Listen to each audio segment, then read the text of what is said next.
In this video, we take a first look and shoot some test footage with the brand new Panasonic GH5s, a camera designed for filmmakers with superior low light performance. Coming up.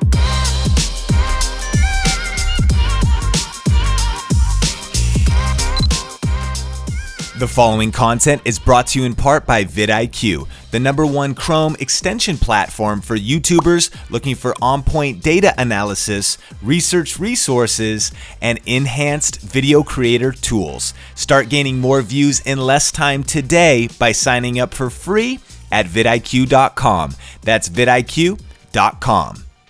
Hey, what's up guys? Sean here, and I'm here at the Panasonic booth with Sean, the product manager from Panasonic. We're at CES checking out the Panasonic GH5s that's coming out soon. How's it going? It's going great. Thanks for coming by. We're having a great show so far. Absolutely. Super pumped about this camera. Absolutely the new Panasonic GH5s, meant for really filmmaking, creators like that, and there's some new features, some things have been taken away, basically to make this a low light beast for creating content. So let's talk a little bit about it. Yeah, so with the GH5s, we've taken a big step forward. So we've introduced the multi-aspect sensor from years back. We've introduced what's called our dual native ISO technology from our VariCam system. And we've in general built this thing to really, like you said, work for low light capture in situations where you can rig the thing up, you know, you're mounting it in a car, things like that.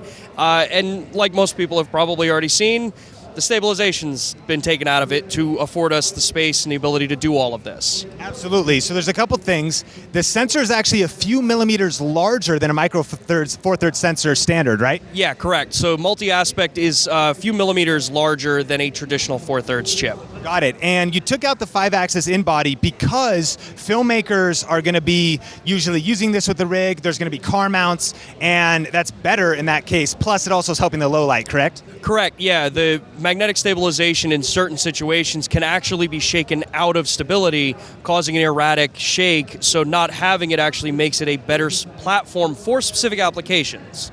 Awesome. And now it also has the addition of Cinema 4K, right? Yeah, so the GH5 was the first to bring C4K. We had 30 frames per second with it. This has now upped it to Cinema 4K at 60p, 4208-bit internal. 428-bit internal, but you can still get that 422 10-bit if you use the HDMI out, right? Correct, yeah. Yeah, same full-size HDMI out as a GH5, so. Absolutely, so definitely kind of target market here. Would you say that if you already have a GH5 or you were thinking about getting one, still a phenomenal camera, and better if you want to use it for more applications like run and gun, handheld, using the 5-axis in-body image stabilization, but for filmmakers who really want to push the limits to that maximum quality, this would be the camera? Yeah, definitely. They're not replacing each other, they're sister cameras, so yeah, you want to expand higher level for low light as your focus, GH5, run and gun, GH5s. Absolutely. Well, right now, let's check out a few shots of it, as well as even some test footage with the GH5s.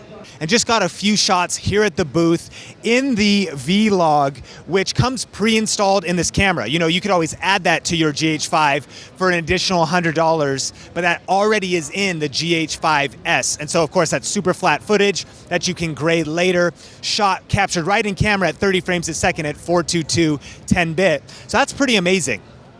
As far as a few other things about the GH5s, it actually really overall has more processing power devoted to video. So they're thinking less about photography shooters, and they're thinking less about even down processing, you know, like your 20 megapixel image to, you know, 8.5 for 4K video, because it's pixel to pixel. So what that means is you should see some improvement on the autofocus, and again, just general speed improvement overall for shooting video, as that's what the camera was built for.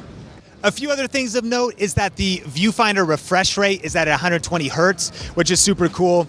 And it'll work with all the accessories that'll work with your GH5. So everything is interchangeable. And so the release date is official. February 5th, the camera is dropping $2,499 here in the US as far as the price point. It'll be at all the main retailers. Of course, we'll link everything up in the description below. But as far as my final thoughts, I think this camera is very exciting for filmmakers, for indie filmmakers that want want to push the boundaries of shooting, cinema 4K, that are using it with a lot of rigs and whatnot. But hey, for us everyday shooters, I'm a GH5 owner myself, and I would still go with the GH5. I use it for live streaming. We love the IBIS, the in-body image stabilization. So two solid cameras, and as Sean mentioned, they're really sister cameras. They're not meant to replace each other. They really each have individualized purposes. So if you want to check out more details about the GH5s, we'll link everything up in the YouTube description below.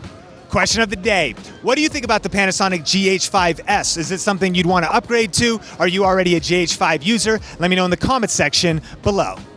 So thanks for checking out this video. Subscribe for more videos just like this. And for other videos in our series covering CES, just click or tap the screen right there. For another video from Think Media, just click or tap the screen right there. Until next time, Think Media is bringing you the best tips and tools for building your influence with online video. Keep crushing it, and we will talk soon.